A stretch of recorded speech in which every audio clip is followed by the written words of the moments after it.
Welcome to Safe and Innovative Schools. I'm Dr. Joe Phillips, and today we're going to be talking about Plant AI, a framework that I created to help schools and educational organizations build robust AI ecosystems.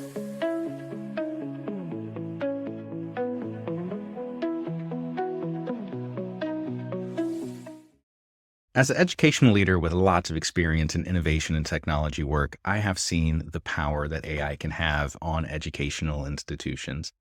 I've also seen what can happen when these organizations jump in too far, too fast when doing an AI adoption and not making sure that they have everything in place prior to trying to bring in an AI tool. I've also seen the opposite happen where educational organizations, schools, districts, universities have been hesitant to even dip their toe in the water of AI because they don't know where to start and they don't know how to proceed. And that's really what has inspired me to come up with this Plant AI framework for how we can bring AI into educational organizations in a very structured and methodical way so that we can build a very robust and solid AI ecosystem. To help understand the framework, I've built an analogy to go along with it, and it's one that I think that most people could relate to, and that is building a garden. So that is, how do we plant and grow AI ecosystems inside of our educational organizations? And just like a garden is not a single plant, AI is not a single tool. It is an ecosystem that we have to grow and develop within our educational organizations. And just like planting and growing a garden, successful AI implementation requires careful planning, preparation, and consistent, constant tending. Each letter in the Plant AI framework represents a key phase in the AI implementation journey. Plan and align vision, learn, assemble data and infrastructure, new automations, team up, autonomous agentic capabilities with oversight, and innovate boldly. So here's the thing. Gardening is more than just planting some seeds in the dirt. It's about creating an environment where growth is possible. It takes planning, nurturing, and tending to every detail. The same philosophy applies to AI. Moving forward without a plan, without a strong foundation, and without tending along the way will lead to disappointing results. Educational leaders must think like gardeners, establish clear principles and policies, establish safeguards, and ensure alignment with your goals. Just like gardeners pull weeds, enrich the soil, and fend off pests, school leaders must constantly tend their AI ecosystem to keep it healthy and responsive to change. Okay, so let's actually dig into the model here. So the first letter is P for plan and align your vision. Every great garden starts with careful planning, with learning, and with preparation. The Plant AI model guides you through these essential steps, ensuring that your AI ecosystem grows intentionally and sustainably. Start by mapping out your AI use cases into 3 categories. Explore now, use cases that align with your current goals and your readiness. Explore later, so they're promising ideas, but you're not quite ready to dig into those yet. And explore never. Maybe we're never going to be interested in having a Tesla self-driving school bus in our school district. So what is an AI use case? Well, an AI use case is a specific application of artificial intelligence designed to solve a problem or to achieve a goal. For example, you might automate progress reports for parents and teachers, use AI tools to assist with adaptive lesson planning, implement AI systems to optimize campus energy usage, or develop immersive virtual field trips powered by AI and virtual reality. By identifying and categorizing these use cases into the explore now, explore later, explore never categories, you can focus in on those impactful initiatives and ensure that every one of the actions that you take aligns with your organizational goals. Or to put it another way, choosing your use cases for AI is like choosing your plants for your garden. You might be comfortable starting with growing some simple herbs and some tomatoes, but maybe you're not ready for some more challenging or robust plants. Maybe you're not ready to do a hybrid orchid, as an example. Choose those use cases or those plants for your garden that are going to be simple and get you those quick wins right away that you can build confidence and build from there. The learn phase is about building AI awareness and AI literacy throughout your educational system across your organization. So that is everybody, your educators, your staff, your students, your leaders. Everybody needs to understand those basics. So kind of like how you might know what plants you want to put in your garden. If you've never gardened before, you need to learn a little bit more of the basics. And the truth is the same for AI. No gardener starts out knowing everything, and nobody that is implementing AI into their educational system is going to know everything about AI. So before you can plant, you really need to understand those basics, what tools to use, how to handle challenges that might come up. And there's some questions that we really want to answer inside of this learn phase of Plant AI. And that is, what is AI for and what is it not for? Who can plant and who can harvest? What are the rules for how AI should be used? Which specific AI solutions can be used and which ones cannot be used? When everybody inside of your school system has a shared understanding of AI's roles and, most importantly, the boundaries of AI, you can create the confidence and trust that is needed for your AI ecosystem growth. The next letter is A, assembly. And assembly is about preparing the soil of your garden. And when that comes to AI, that is talking about your data and your infrastructure. Just like your gardener can't just throw seeds in the dirt and expect it to grow, we can't just start bringing in AI use cases if we have bad data ecosystems, and infrastructure that is not ready for AI, and expect that we're going to have a lot of success. We need to make sure that we are getting our data into a unified ecosystem. So whether that's a data lake, a data warehouse, or some other solution that you have to get all of your data into the same location or the same ecosystem, because data is what AI feeds off of in order to get the benefit out of it. You also want to make sure that you have a good, robust infrastructure, whether that's your network infrastructure, your servers, your cloud computing, and that you have those enhanced security measures and safeguards that have been put in place around your infrastructure. You have to make sure that you're protecting the sensitive data that AI is leveraging and using, that you're using proper encryption, role-based permissions and access controls, and that we're having compliance with federal laws like FERPA, COPA, HIPAA, SIPA, GDPR if you're in the EU, and any state laws that garner the protection of that data that you have with your students. There's some AI tools that are out there that will tell you that your data is safe and you're FERPA compliant, for example, if you don't put the privately identifiable information or PII of your students into that tool, and that's not accurate. And so we have to make sure we have those safeguards in place, and we want to build resilience. We want to equip our ecosystem to handle any challenges that might come along by training staff in cybersecurity best practices and implementing our tools that identify and mitigate the risk that could come up. The truth is, AI is a technology tool, and we have already seen inside of K-12 and post-secondary institutions that we are a big target for cybersecurity attacks, and AI is no different. So we've gotten our gardener's mindset, we've planned out our garden, we've learned about the garden itself and what use cases or tools that we want to put in the garden, and we have started to assemble the dirt or make sure that our data is clean and ready, our infrastructure is good to go, and now it is time to start planting inside of our garden. And that starts with the letter N for new automations. These use cases are really your starter plants, or those herbs or tomatoes that I talked about earlier. They are the easy wins that can simplify repetitive tasks that our teachers and staff do throughout the district. These are things that are going to free up time and allow your staff to focus on more impactful work. Best of all, many organizations have already actually gained some valuable experience when it comes to growing and developing some successful automation. So a lot of districts might already have attendance calls that go out. Well, that's an automation that if you go and you take attendance and then your student information system goes up to your call out system and sends those calls, that's automation. And so you might already have experience automating some tasks and some scripting. AI just brings in a different and higher level of that. As an example, you might have a chatbot for your website that scrapes all the data off of your website and puts that into a chatbot. And now if a parent or a community member or student goes to the website, they can ask that chatbot some questions and it gets automated responses.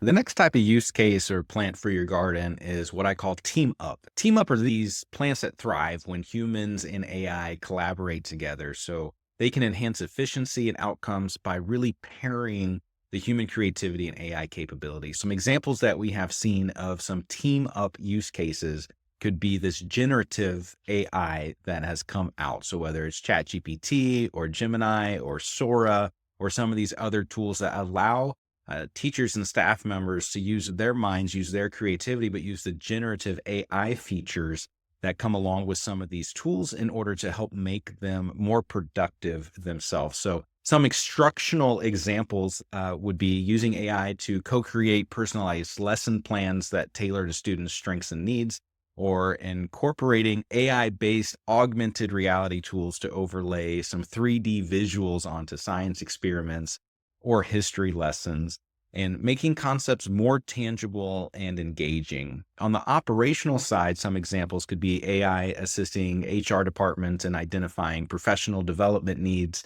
and opportunities for teachers by analyzing staff performance data, or collaborating with AI systems to identify energy usage trends and recommend cost-saving measures for those school facilities. The A in Plant AI is for autonomous agentic capabilities. And I know that that's a mouthful, but really what that is about is plants that can thrive on their own. So maybe a cactus. It doesn't take a lot of effort to grow a cactus. It can pretty much take care of itself with very little intervention, but you still might need to provide some oversight for that. Autonomous AI systems that can handle some complex tasks on their own is really what we're talking about with agentic capabilities. So very little human involvement and very little human effort that are required for these agentic AI applications and tools to do their job. So this can free up educators and staff to focus on really high value work. Some examples of that might be an AI-based tutoring system that's available to students 24/7. It is autonomous.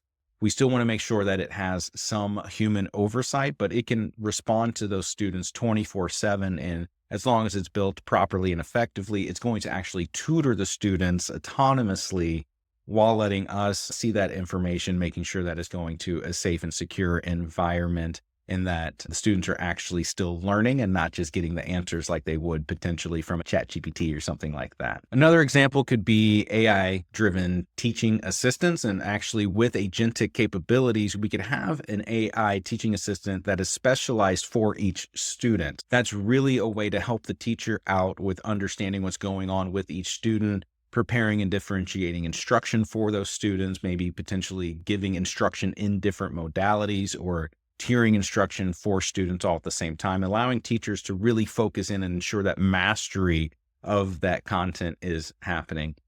We can also see some behavioral trend monitoring with agentic capabilities, some lab equipment optimization. Cybersecurity threat response is an agentic capability that we're already seeing come in with some Microsoft Copilot for security, some energy management systems that can see what trends are happening and potentially take some actions on their own based upon different triggers or events that have been set up, and some AI-powered scheduling. Okay, so when it comes to your bold statement plans, those exotic, transformative projects that we're going to be bringing in with AI, this is where the I in Plant AI comes in, and that is innovate boldly. These are, again, your transformative projects that can really redefine how the garden or your school system works. So once your foundation is strong, once you have worked on some new automations and you have some agentic AI going, you can start to really look at innovating boldly. That is looking at some things like immersive AI-driven experiential learning, where students can step into hyper-realistic virtual environments powered by AI and virtual reality to experience moments in history, participate in scientific breakthroughs, or tackle societal challenges. Imagine a student working alongside of Albert Einstein in a virtual lab to understand relativity, or collaborating in a simulated United Nations to solve global crises, where AI generates real-time feedback based on their decisions, their communication skills, and their cultural awareness. Another example could be AI-facilitated peer collaboration, where AI-powered platforms that match students for collaborative projects based on their complementary strengths and interests. For example, a platform might pair a student with strong analytical skills with a peer that has excellent creativity to design a sustainable city in a virtual simulation. Some other examples on the operational side might include advanced resource management with robotics. So combining AI with robotics to automate and optimize resource management, perhaps some logistics at the warehouse. There's even some robotic AI-based janitors that are cleaning buildings out there. So definitely some depth that we can get into as we start to look at these Innovate Boldly use cases. We can also see some AI-driven crisis intervention or response systems where they can centralize emergency management and provide real-time insights during crises such as natural disasters, cybersecurity breaches, or campus safety incidents. During a severe weather event, AI could identify safe evacuation routes, track students and staff locations, and send real-time updates to parents and emergency services, all while coordinating campus response teams. These examples are not just enhancements, they are game changers. And we want to make sure that because they can absolutely reimagine education and operations, that we're not taking these things lightly. We're not just jumping in to these Innovate Boldly plants or these Innovate Boldly use cases. And I'm going to talk about that next. So we've talked about having that gardener's mindset. We've talked about the planning that is involved and needs to happen with bringing AI into your educational system, the learning that needs to happen, the assembly of the dirt or your data in that infrastructure, and the types of plants or use cases that you can bring into your garden. But there's a couple of considerations that we want to make sure that we keep in mind as we go down this journey of bringing AI into our school systems. And the first thing that I want to bring up is going slow to go fast. New AI tools are sprouting up constantly, but just like planting too many plants at once will overwhelm your garden and hurt what's already growing, going after and trying to keep up with the pace of AI innovation is just not possible. And if you try to keep grabbing those new AI innovations and bring them into your school system before you have that foundation ready, before you've done your planning, your learning, assembled your dirt, and gotten that experience with those earlier and easy to grow use cases, you're not going to be ready to even try to keep up with the amount of innovation that is coming. The truth is, AI is advancing so fast that research cannot even keep up with it. We're having to get new articles and research papers before they are getting peer-reviewed to just try to keep up with the pace of disruption that is happening in the AI space. But just because that pace of disruption and innovation is happening in the AI space does not mean that that is what we need to bring into our school systems.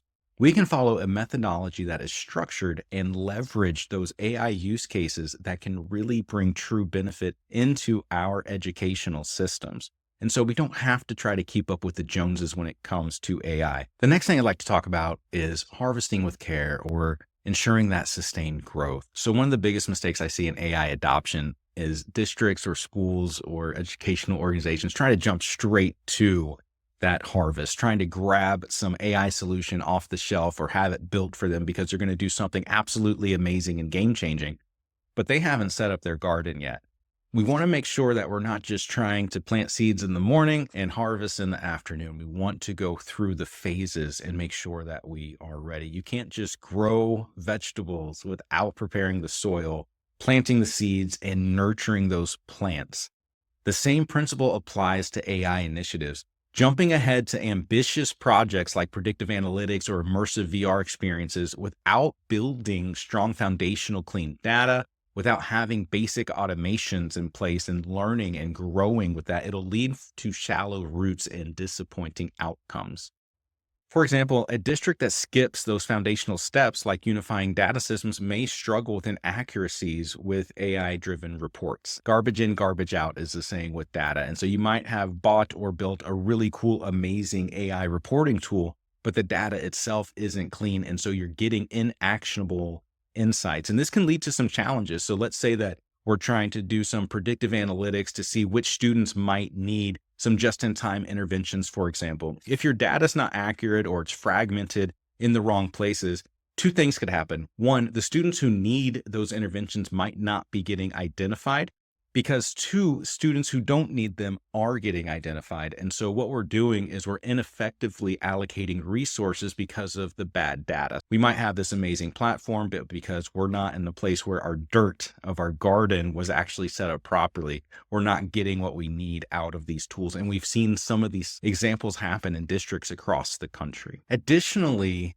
teachers and educators who go out and sign up for some of these AI tools on their own and bring those into the educational system are also bringing some challenges along with those tools. Without proper coordination and without those proper safeguards, we can unintentionally expose sensitive student data or implement tools that conflict with established systems. So we might have multiple AI ecosystems going on inside of our school system at the same time, and that can cause conflicts. So these might be well-meaning, but unaligned efforts that can really disrupt the workflows and complicate our operations and compromise the organization's entire ecosystem. We need to make sure that we have gone through the steps to really structure the garden, that we have really analyzed the use cases that we want to explore now, explore later, and explore never, and that we're bringing these tools in a good and safe way where we have fully vetted them, that we are doing proper training, communication, and support around these tools as we bring them in. And we really don't need to be in a hurry to bring in these AI tools. These initiatives really require careful cultivation. We want to start small, gain that experience, and build layer by layer. Success comes from patience, tending to your ecosystem, and ensuring that each phase builds upon the prior phase and supports the next. Thank you for joining Safe and Innovative Schools. If today's episode gave you new ideas or inspiration, I would love for you to subscribe, share this podcast, and leave a review. If you'd like to learn more about the Plant AI framework or share how you're implementing AI in your school or district, reach out. Let's keep the conversation going as we work together to build safer, more innovative schools. Until next time, keep planning, learning, and innovating boldly. I'm Dr. Joe Phillips, and I'll see you in the next episode.